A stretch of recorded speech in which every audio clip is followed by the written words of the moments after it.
Hey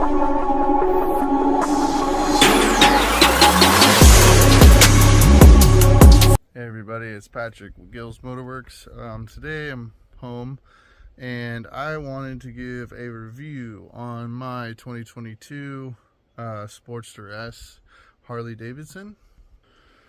And here it is. This is the 2022 Sportster S Harley Davidson. It did not come like this. I have done quite a bit of work myself to the bike. There's noticeable differences you'll see. Things that I knew when I got this bike I was going to want to do. Didn't really know about the Corbin setup, if I was going to like it. But it was better than having like that huge, swing arm come out. This bike, I fell in love with it. I was at a buddy's, went to Harley down in my town, Chico, California, and I'd seen them and I was like, yeah, they look cool, sleek with the stock seat it had. And I just figured, well, it's just a Harley, it's another Sportster, why would I ride it? What am I going to get out of it? 1250, I figured it'd probably just run like the, normal Sportsters. I didn't think anything of it. And at the time I had a Fat Bob. That's actually the windscreen off my Fat Bob, and I'll go into that in a little bit. So I got on the bike with my buddy, and we get on it and I start riding it, and I'm riding it like a normal Harley. I'm only doing 5K riding around, and he's like, pulls over and he's like, no man, I was actually on a Nightster, he was on the Sportster, and he's like, this is a different type of bike.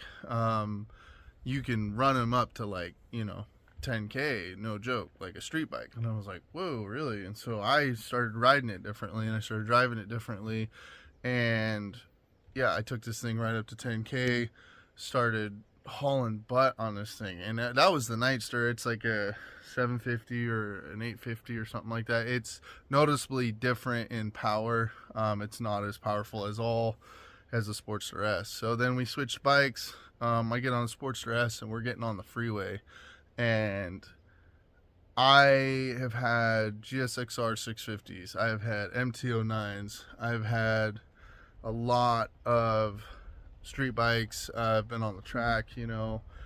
This bike throws you in your seat. Harley has created something that's just an animal. It is one of the fastest bikes I have ever been on. I will say that. I had an MT-09 that I used to love, and I'm gonna say, well, actually my bad, it was an XSR 900, and I'm gonna say that this bike would beat that.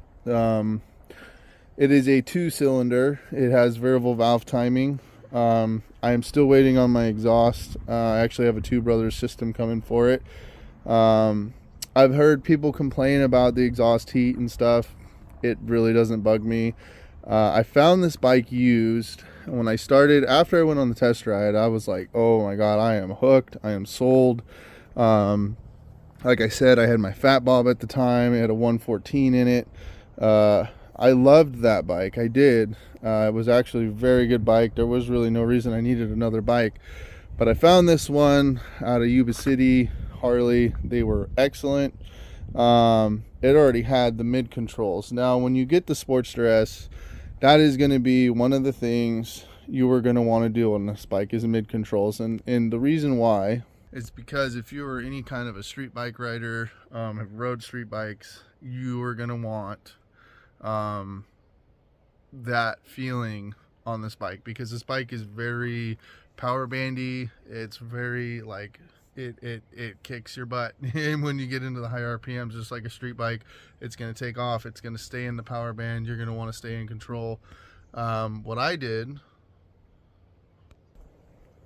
is it came with a crash bar. They make crash bar kits for these. They make a lot of aftermarket parts, and the guy had already installed the crash bar, so I went and bought these for highway pegs.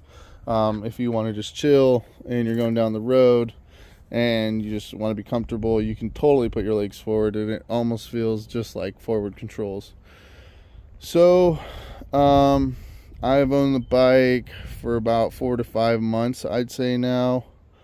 Issues with the bike, not really a lot. It did start having a starting issue. I think a lot of people have had this issue with the Sportster S. That is where it does, you go to start it and it would like, and it like locks up, and then it, like, if you let off the starter button and then you would start it again, it would, you know, and then fire right back up, no problem. That was the only issue I had with it, and then I caught a nail in the back tire. Here's another problem with this bike. It's not a big problem. It's not a bad gripe. You are not going to find tires for this bike. It is a very awkward front tire size. And I was kind of concerned about that when I bought this bike. Was the front tire, would it lean good? God, does this bike lean? I mean, this bike leans. I mean, it's like being on a street bike again. I mean, you get this rear swing arm, you know, just like a street bike. I mean, you get Brembo brakes. I mean, it has the stopping power. Even though it's a single disc, it's got great stopping power when you want to go into a turn or slow down. But yeah, back to the tires.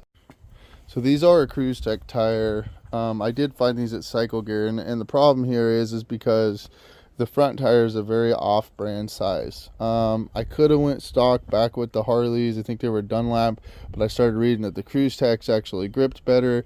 I was noticing with the Dunlap in the rear, that thing did want to slide out a couple times. I like a sticky tire. Again, I'm coming back off of street bikes. And so yeah, we did Cruise Tech tires. They came out very well. They handle pretty well. The only thing I had to do, because I couldn't find both of them just in a normal ply, this is a radius belt ply in the back instead of just a regular radius in the front. Some said that it could cause handling issues. I haven't felt any handling issues. It seems to be fine. I'm still breaking in the tires. This bike had so much power that I kept noticing with the stock seat, it would just like, you'd gun it, you know, and you'd just be sliding back. So I wound up getting the Corbin setup. My buddy told me about it. I chose this setup because I do like to have bags and stuff.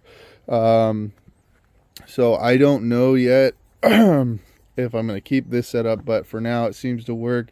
The only thing I will say about Corbin is their seats are hard, and you are going to sit lower in the seat, which I didn't have a problem with that before, about sitting low in the seat. That wasn't the problem. It just was, you'd gun it, and the way that little seat is, it just, you know, it would just whoop, and you just kind of feel like you're sliding off the bike, and I didn't like that. So we did this setup. It's a lot better. Got rid of the brake swing arm. Corbin's great. You just stick your key in here. They gave you a whole hinge setup. So you take your front seat, you grab it. So once you unlock your seat, this is the Corbin setup. Like I said, when they give you the seat, you get a hinge with it. There is a little carrier you can put in here. It's like a little tray for your wallet and keys. But I'm going to be, another thing I want to talk about is the setup for this. You can actually get a tank bag setup on these, just like a street bike. It's kind of amazing. And yeah, that's the seat. So you kind of have to push that down pretty hard when you do the Corbin seat setup, and then it locks in there. And then you take your key out and you're good to go. Let me just kind of show you the controls. I mean, I've seen a lot of videos, they kind of show you everything. So I just got this back.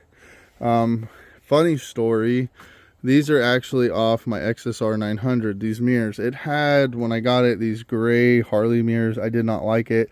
I went home and I found these. I still had them sitting around, and I was like, oh dude, these are great. I mean, you can really see behind you. I do have another set of Harley mirrors. These bikes do come with a bar end mirror setup. I might go back to that eventually, but for now, those mirrors have been great. Again, that's what like the windshield looks like. I have my quad lock system on here. When you go through this, actually we can start here. You can see the mileage. So it has 3,200 on it now. I think I got it with like 2,500 miles on it. I've put about 500. I mean, I've been riding the snot out of this thing. I mean, it's been my daily. it gets pretty good gas mileage. I mean, average is going to be about 100 miles to a tank, especially if you're in town and stuff. I mean, you're going to be filling this thing up once a week, at least. That's not bad though. I mean, it's the 13 bucks, you know. I think it's like a 3-gallon tank. It's not very big, but it just depends how you ride it. I ride it around in sport mode. So if you can see right here, that red part right there, that's your sport mode. You can change it at any time you want. That's rain mode. That's really going to kill the power so you don't slip and your tires not sliding around in the rain. And then you'll just have regular mode, which that's probably going to get you the best gas mileage, just cruising around. But we go in sport mode because we're full on all the time, you know what I mean? So yeah, no, sport mode is wonderful. I don't know. That's how I've rode it since I got it. I did adjust the shifter. I've put it up a little bit and then down. One thing I would like to do is get a bigger shifter for this, just because I have big feet and it's not a pain in the butt, but it is a little hard. Also, I have 10-inch bars currently for this. I am going to be raising the bars. There's a couple people out there that know how to do it. They don't make a lot of aftermarket parts for bar extensions because this is a 1-inch bar and these are clamps. Again, like a street bike. So you're not going to have your, you know, traditional Harley where you can just unbolt this, you know, make holes and go. This guy, when I got it, it already has like 1-inch risers on it. So they're already up a little bit. But I'm doing a T-bar setup about 10 inches. What you got to do is you got to get a clutch for the off-road Harley that they offer. And then like the wiring for that bike. And I'm still piecing the rest of it together. But yeah. Hey, so we're in my garage now. I did forget, I told you guys I was going to go through the menu system and kind of talk about the windshield a little bit. So let's do that. So over here on these controls, you're going to have a grip heater. They'll sell you on that when you get it, but these aren't grip heated. You have to get the right ones. They have to have a wire, and your computer has to do a reprogram in order to have grip heating. You do get cruise control. Now that is something I've never had on a bike. I've used it like once or twice. It's super easy to use. I mean, it's just like a car. You set your cruise control, you let go, whatever mileage you're at, and this thing just takes over. I will say it is a weird feeling on a bike. Being somebody who's never used cruise control, I don't know. I like to be in control of the bike, I guess, you know, more than not. But it totally works. What is the circly thing for? Okay, so that's right. Up here, you're going to be able to go through your menu. It'll tell you how many miles you have left to go. Depending on how you drive it. As you drive this thing more efficiently, that'll go up actually as you go. This goes through all your trip meters, and then your odometer. Temperature is fine for me. I actually usually keep it on the range just so I know, you know, if I'm getting close. I wouldn't say it's totally accurate. I mean, you also have a fuel gauge over here, so you'll be able to stay on top of that.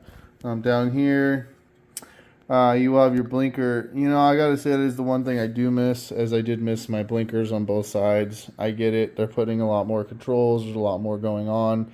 But I do miss that. I don't mind the old school blinker way. So you click it over, same thing, cancel, click again. You can also push in to cancel. So if you're over, you just push in, and you can cancel. Same thing.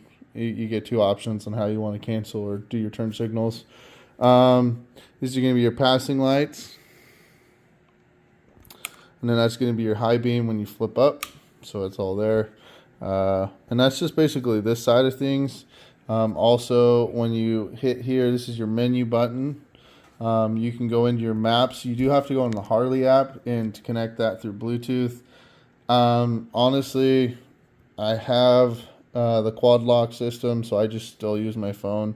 And I use my Bluetooth setup on my headphones. It's just better. I have connected. What's cool about this bike is you can connect any Bluetooth headphones to this bike. It's a trip, but you can.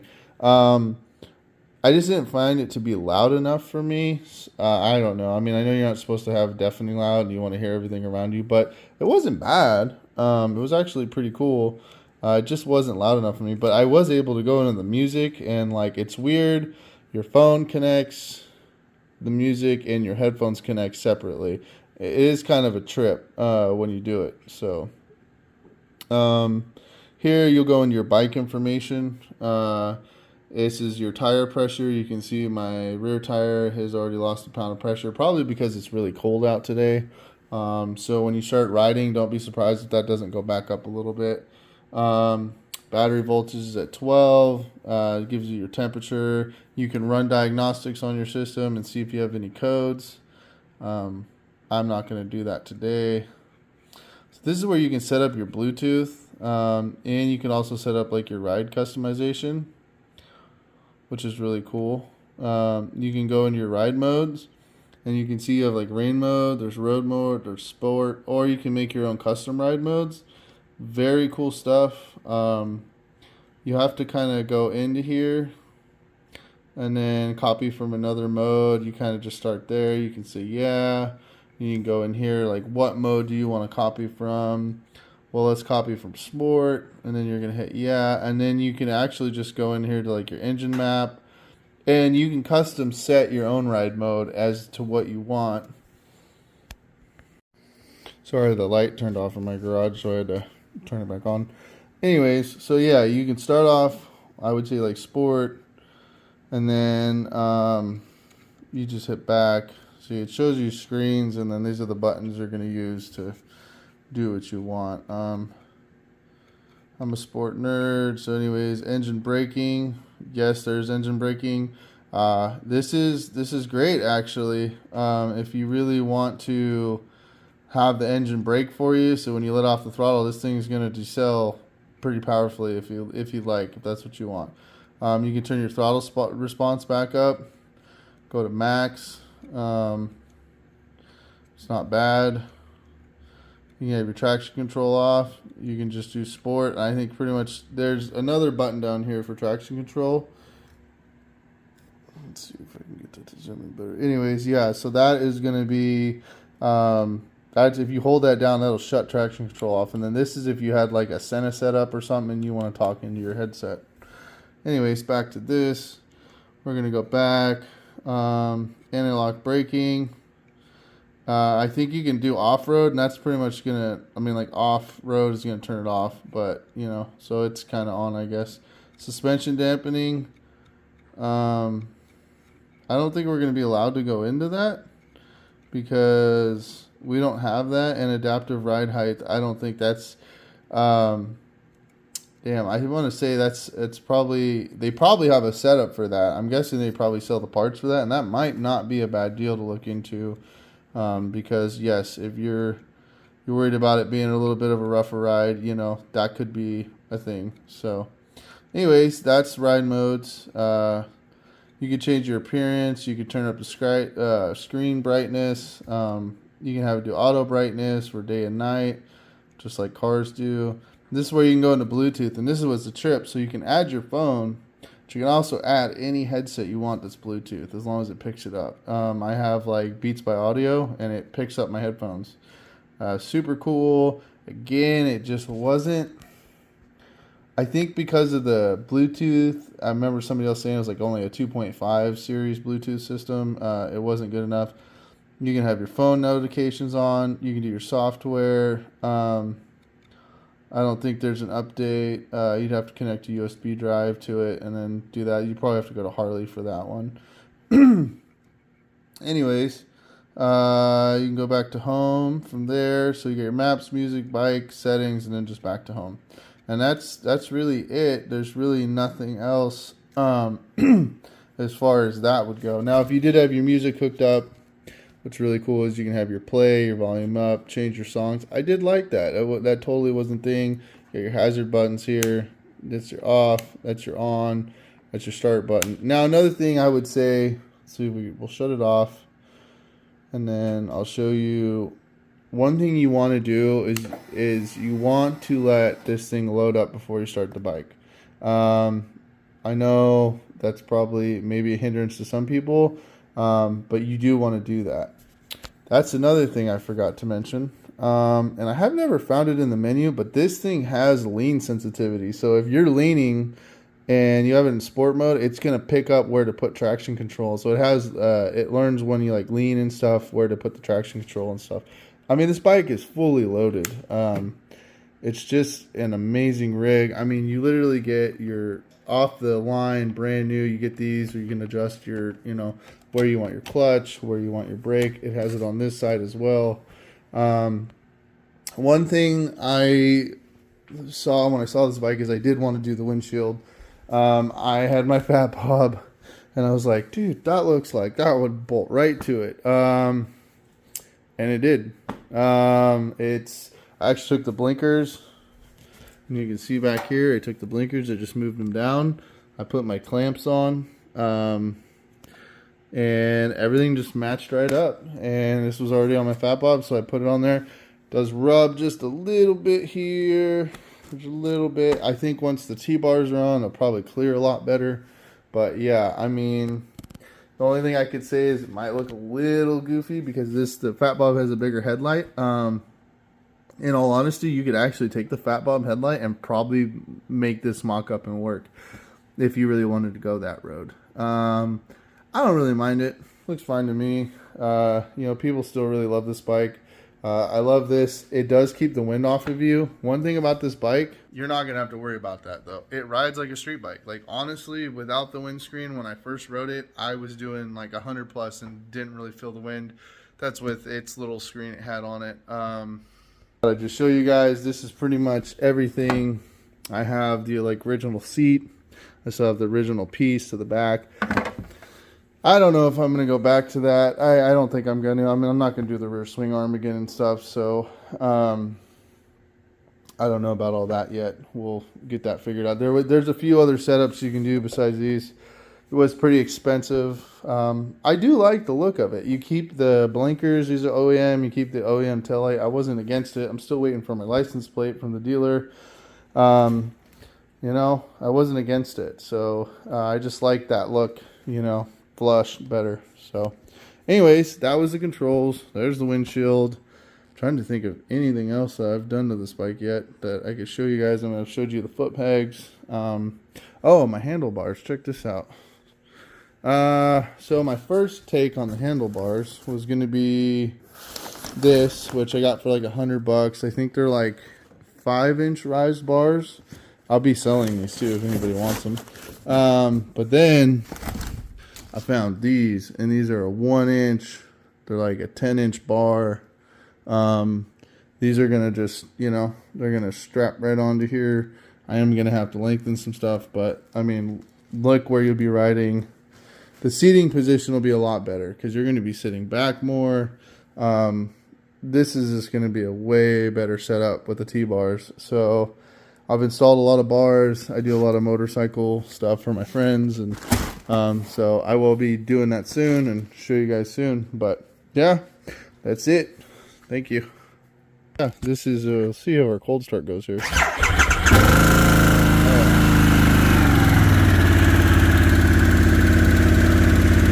As you can see, it's very loud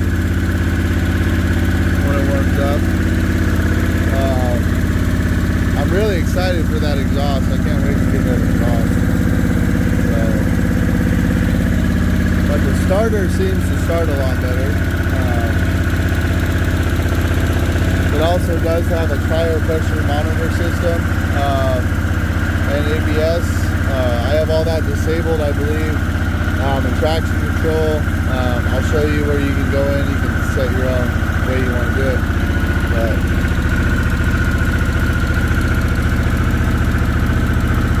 yeah.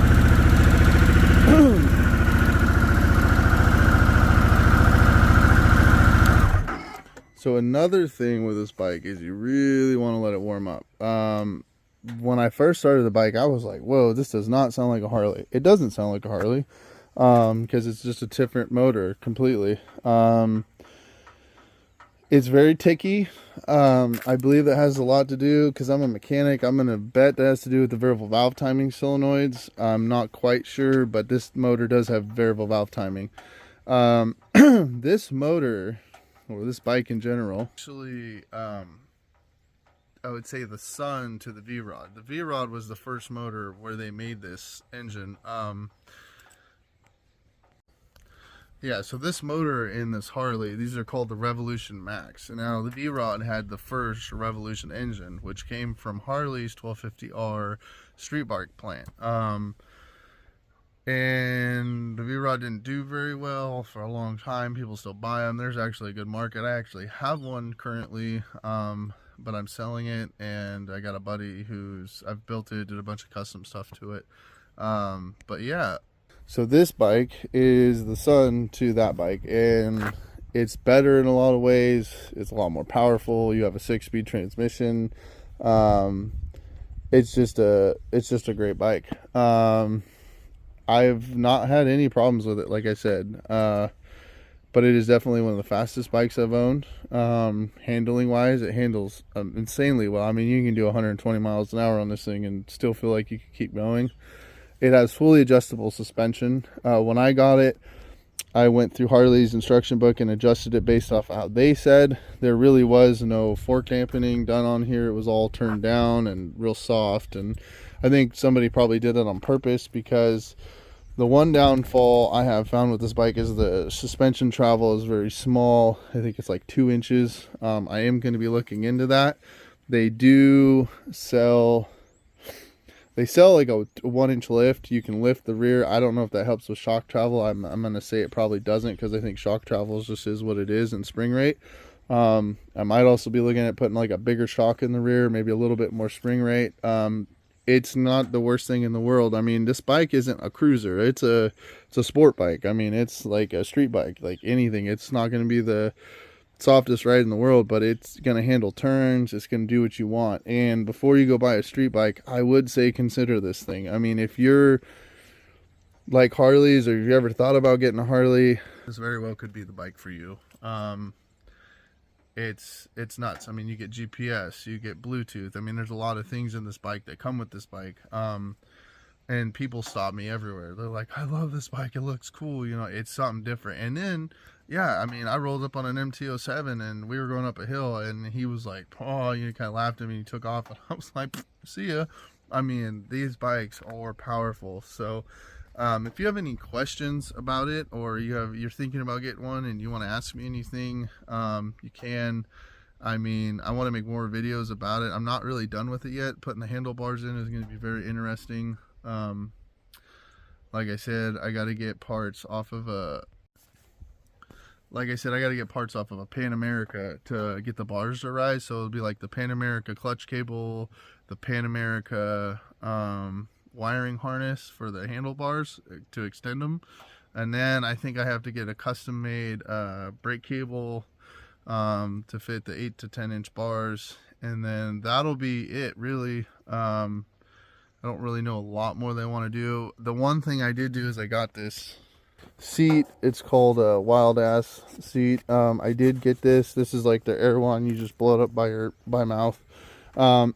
Just because I just want to see if this is going to make it a little bit more like off the seat. I did like sitting a little bit higher, and then just a little bit more, you know, shock dampening, like, you know, to catch it, make it a little bit more comfortable. Bike's really comfortable. I really don't have a complaint with it. I wanted to sit a little higher off of the controls. The Corbin seat really throws you into the bike. It's not a bad thing, just I'm trying to sit a little bit higher. So we'll see if we can make this work. There are plenty of options for seats these days out here for it. My biggest hope that they put this motor in a lot more bikes. This motor is by far the funnest motor I've ever rode from Harley, besides like the 114. It's incredible. I mean, I think they even make a boost setup for it already. I mean, I couldn't even imagine on a turbo. This thing would just be stupid. It's 120 horsepower. It's 95 foot-pounds of torque. I mean, that's pretty much what my GXR 650 was. Yeah, those go up to like 14 or 15K revolutions, but this goes right to 12, I think. Is it 10 or 12? But yeah, I mean, this bike is very fast and very cool. If you have any questions, let me know. And hope to see you there out on the road. Ride safe. Always be smart. And yeah, I'll have more videos on the upgrades I do to it.